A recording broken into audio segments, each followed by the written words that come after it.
salah benar saya sebagai ketua umum partai ini kalau menjalin sebuah komunikasi dan tidak memiliki strategi untuk itu. Mau kemana partai ini berjalan? Komunikasi itu harus tetap cair. Tidak ada yang merasa dirinya yang paling hebat. Ini partaiku paling top, paling hebat. Kalian mau apa? Pun informasinya Bapak pada malam sebelum diumumkan reshuffle Bapak bertemu dengan Pak Jokowi. Saya bertemu, itu benar.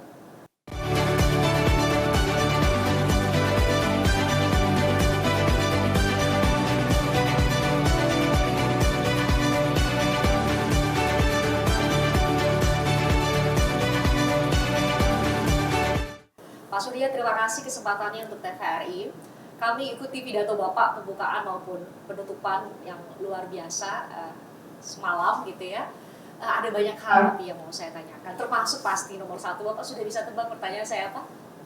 Belum, Pris. Oh, belum, oke. Pertanyaan mengenai, pasti tentu publik lebih ingin tahu. Bapak menyebutkan, 3 nama yang disebutkan, Anies Baswedan, Andika Perkasa, Ganjar Pranowo. Kalau karenanya tiket capres ini memang hanya satu ya, memang harus memilih. Tapi ketiganya memiliki kualifikasi yang berbeda. Tapi tentu tidak lepas dari hitung-hitungan politik seorang Surya Paloh.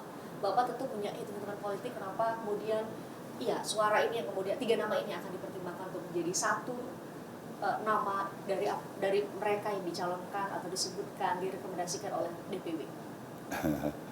Yang pertama saya harus jelaskan memang ini aspirasi daripada para kader partai sendiri ya. Sejujurnya saya harus katakan itu, makanya saya tidak memberikan sesuatu pengarahan harus A, B, C, hingga menjurus kepada 3 nama itu. Saya yakin dan percaya dengan seluruh apa yang telah mereka pahamin selama ini.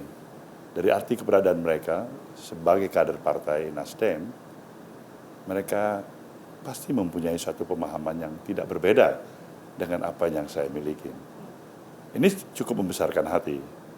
Jadi dari interaksi di antara mereka, para dewan pimpinan wilayah, dewan pimpinan daerah, masing-masing wilayah, maka mereka mengusulkan 3 nama ini. Nah, tentu ini aspirasi yang harus amat sangat saya hargai. Mereka merekomendasikan 3 nama ini dan berpulang pada saya nantinya untuk memutuskan dari 3 nama ini menjadi 1 nama. Ya, kita hanya punya presidennya cuma 1. Kalau presidennya ada tiketnya 3 ya nggak apa-apa, nggak ada bedanya ya. Kalau tiketnya 3, Bapak pilih 3-nya. Ketiga-tiganya Bapak bilang ya. Gitu ya, Pak SB. Tapi kan dari 3 nama ini kemudian pertanyaan berikutnya adalah berarti kemungkinan 3 nama ini akan menentukan arah koalisi Partai Nasdem. Kalau dilihat kan Partai Nasdem Bapak sendiri yang mengatakan secara rendah hati dalam pidato mengatakan bahwa Nasdem tahu diri 9,05% ya, 59 kursi di DPR tentu butuh koalisi untuk bisa mengusung capres. Jadi kalau Anies Baswedan berarti tentu Pak SB sudah berpikir saya harus berkoalisi dengan partai mana. Kalau Ganjar Pranowo karena miliknya partai lain, tentu apakah kemungkinan langsung apakah ini juga mengartikan bahwa Nasdem akan berkoalisi dengan PDIP atau Andika Perkasa mungkin akan berkonsolidasi dengan partai mana untuk bisa memenuhi syarat presidential threshold. Ya, penting kita pahamin bersama bahwa ini pencalonan calon kepala negara kita, calon kepala pemerintahan, sekaligus juga sebagai presiden. Ini beyond, melampaui daripada apa yang sementara dipahamin secara praktis semata-mata. Ini ada kader dari partai ini, kenapa dicalonkan? Esensinya bukan di sana. Kita melihat probability, kapasitas, ya kan, dan rekam jejak yang dimiliki dengan juga tidak menutup kemungkinan menaruh harapan ya. Ketiga-tiganya ini adalah merupakan sesuatu yang kita harapkan wajar dan pantas untuk kita majukan sebagai calon presiden. Memang pada dasarnya kita juga harus mematuhi realita yang ada batas minimum pencalonan 20% presidensial threshold. Dan Nasdem kan belum mencapai tahap itu. Tapi paling tidak dia sudah berani, sudah memulainya. Ini loh calon kami.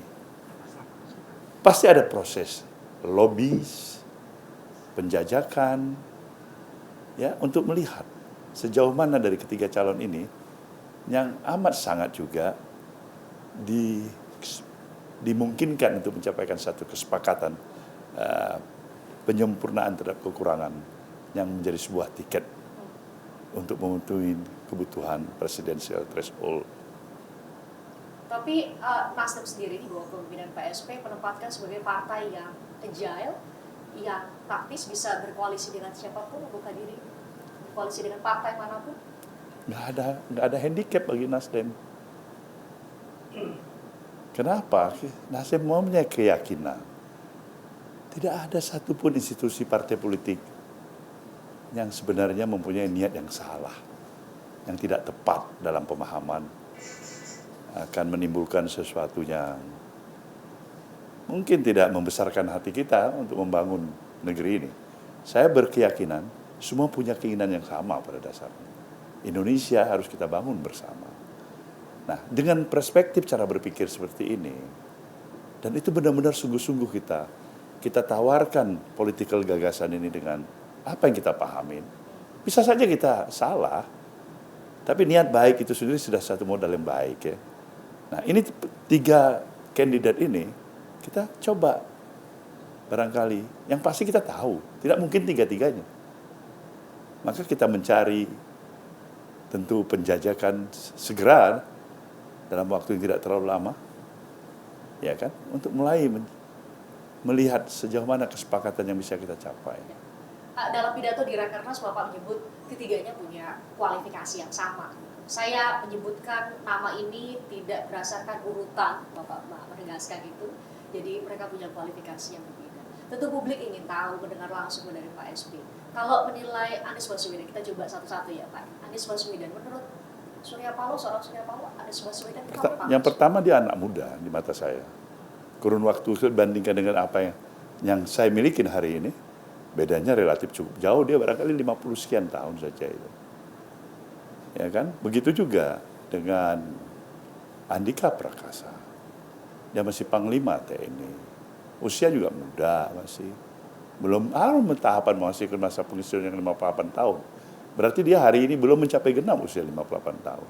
Ganjar sama juga orang-orang muda. Nah, ini satu aspek yang saya lihat. Sama. Kenapa Anies? Memang dia salah satu yang terekam sedemikian rupa. Ada suatu dukungan yang relatif cukup baik dari berbagai komponen masyarakat. Tentu saya tidak hanya tinggal di Jakarta untuk menyerap aspirasi masyarakat Jakarta. Saya berkeliling Indonesia ini, saya mendengarkan, oh rupanya dia ada potensi, ya, banyak pendukungnya. Mungkin ada baiknya kita nominasikan. Sama halnya Andika Prakasa. Dia memang belum terkenal begitu jauh, tapi saya melihat ada faktor psikologis publik. Publik juga merindukan. Ada seorang tokoh dengan background, ya, militer. Nah, ini Andika ini, ya, he is charming. Dia agak keren sedikit barangkali, dan dia seorang dalam posisi Panglima TNI. Saya mendengar juga banyak rekomendasi pikiran-pikiran yang mendukung dirinya. Ganjar apalagi, ya kan? Dia sudah jelas sebagai seorang tokoh muda yang juga mendapatkan banyak dukungan dari berbagai kalangan. Jadi intinya, pada dasarnya, ini tidak ada yang kosong di antara ketiga ini. Masing-masing punya isi. Oke.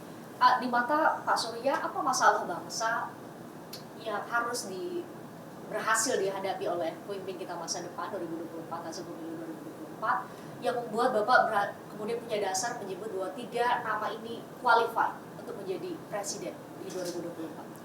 Satu yang pasti, yang paling sederhana tapi paling mendasar. Kita mau meningkatkan kualitas pemilu kita dari waktu ke waktu. Selama ini belum berkualitas menurut Pak Surya? Ada, tapi tahapannya kenapa kita harus berhenti? Coba kita lihat peristiwa demi peristiwa yang kita jalankan dalam tahapan pemilu yang kita lalui. Terakhir pemilu yang barangkali 3,5 tahun yang lalu. 2019. Ya, 2019. Kita pasti punya catatan dengan yang masuk ke memori kita, Mas. Itu pemilu yang menyedihkan juga.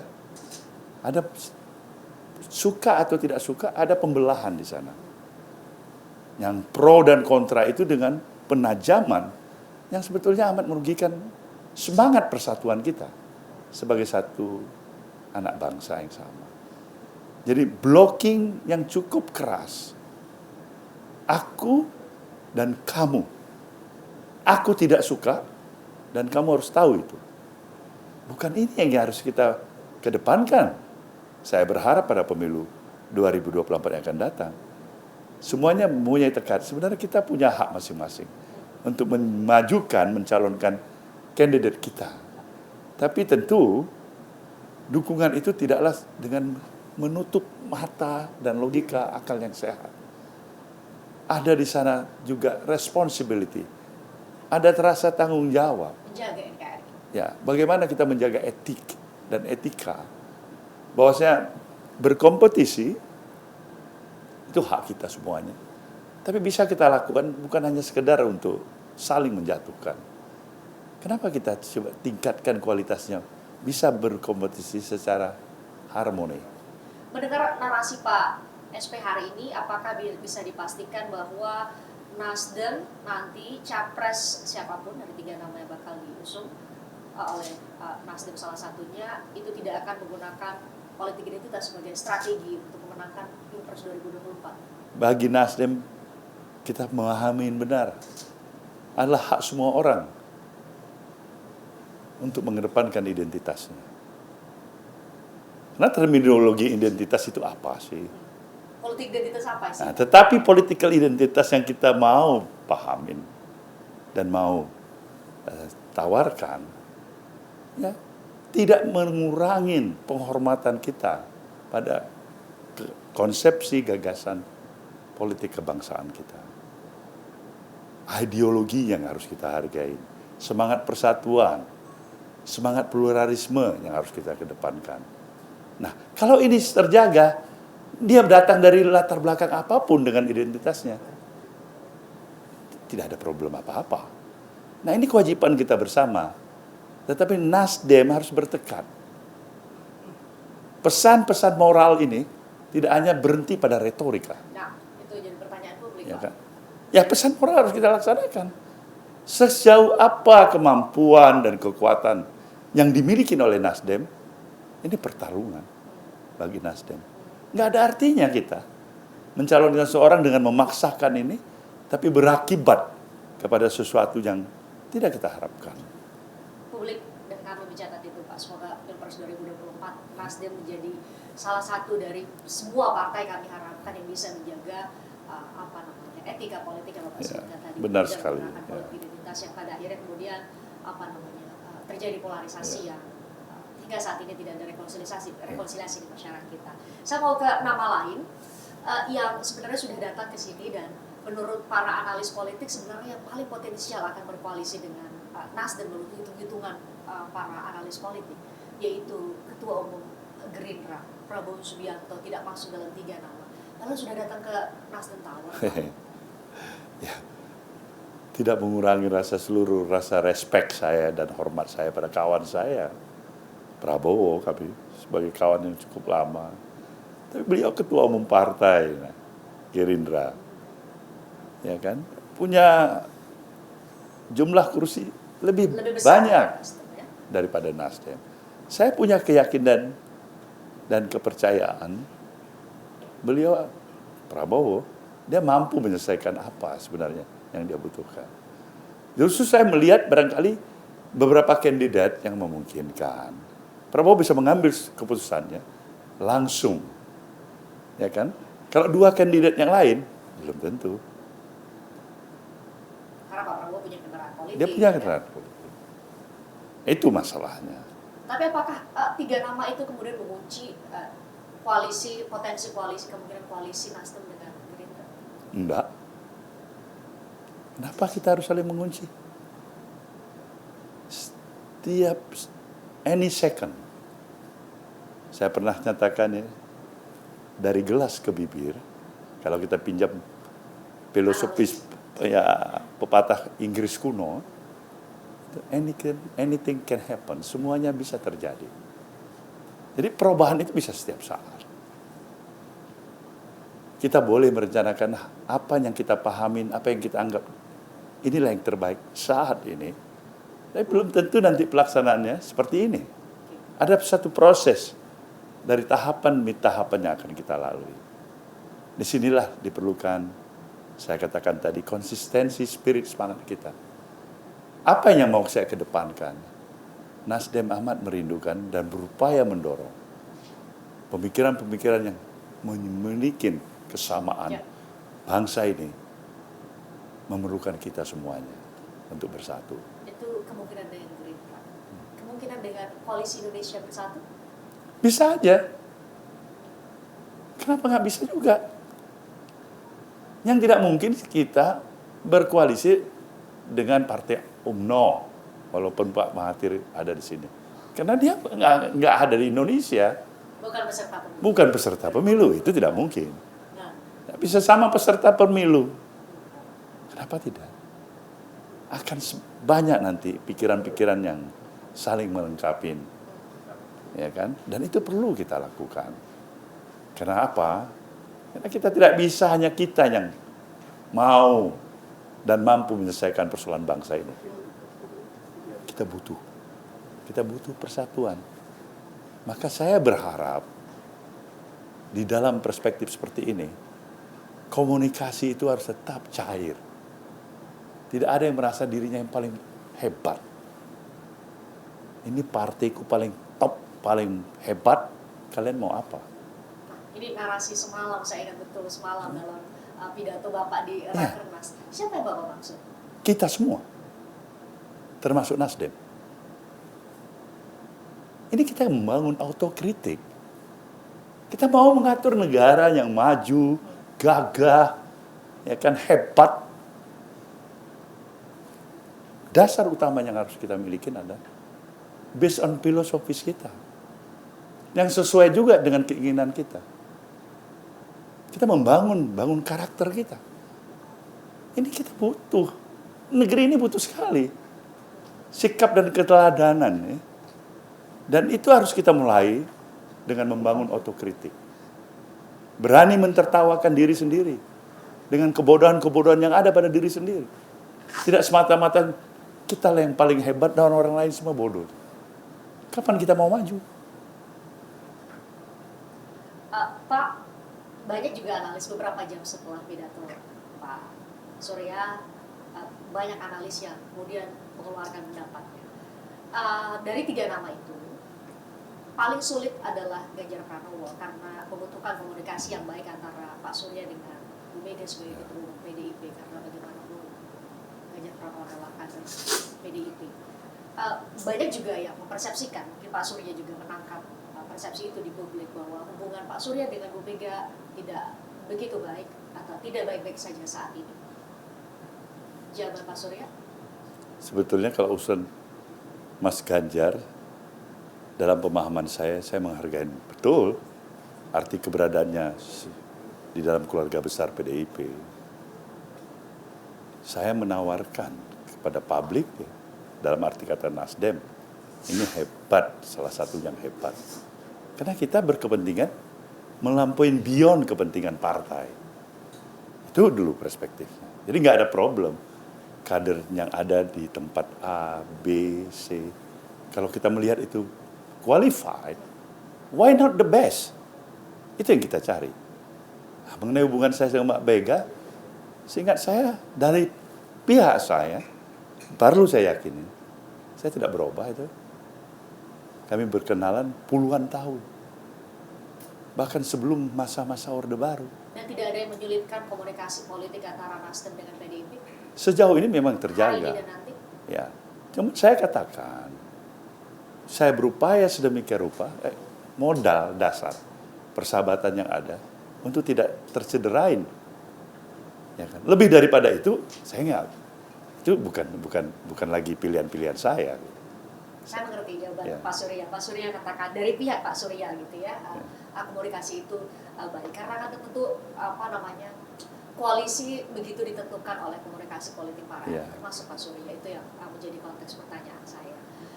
Pertanyaan saya berikutnya Pak Surya adalah mengenai pernyataan Pak JK. Menurutnya pemilu 2024 penentunya partai menengah. Salah satunya adalah Nasdem. Pak Surya sendiri melihat? Bisa iya, bisa tidak. Kenapa? Bisa apabila partai yang lebih besar mampu menyelesaikan permasalahannya. Maka peran partai-partai menengah barangkali tidak seperti apa yang dikatakan Pak JK menentukan. Mungkin bisa jadi follower. Justru mengekor ke partai-partai. Kalau partai besar itu bisa memainkan peran. Saat ini partai-partai besar itu sudah memainkan peran? Saya belum tahu. Jadi bisa iya, bisa tidak. Ya kalau tidak bisa berperan, maka mungkin saja jauh lebih berperan nanti partai-partai menengah ini dibandingkan dengan partai-partai yang besar. Nah, itulah seni berpolitik yang saya pahami.